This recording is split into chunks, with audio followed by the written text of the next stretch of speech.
Friends, আশা করি সবাই ভালো আছো। আমিও ভালো আছি। আর আমাদের এখানে আজকে বৃষ্টি হয়েছে, তাই ওয়েদারটাও খুব ভালো। আজকে রান্না করব তেলাপিয়া মাছের সর্ষে পোস্ত বাটার দিয়ে ঝাল।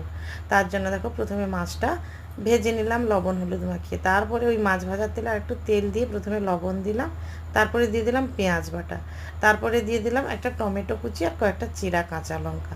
একটু নেড়ে চেড়ে দিয়ে দিলাম হলুদ। হলুদ দেওয়ার পর একটুখানি জল দিয়ে মশলাটা কষাতে থাকবো। তারপরে আমি সর্ষে পোস্ত আর দুটো কাঁচা লঙ্কা বেটেছি একসঙ্গে দিয়ে দিলাম। দিয়ে ভালো করে মশলাটাকে কিন্তু কষাতে থাকবো। তোমরা দেখতেই পাচ্ছ জলটা শুকিয়ে গেছে। এরপরে আমি দিয়ে দেবো জল।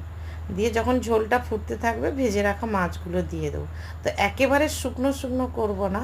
তো তোমরা দেখতেই পাচ্ছ যে মাছের ঝালটা হয়ে এসছে। আর আমি নামানোর আগে এক পোলা তেল ছড়িয়ে দিলাম, দিয়ে নামিয়ে নিলাম। যদি ভিডিওটা ভালো লাগে লাইক করো প্লিজ, চ্যানেলটা সাবস্ক্রাইব করে দিও।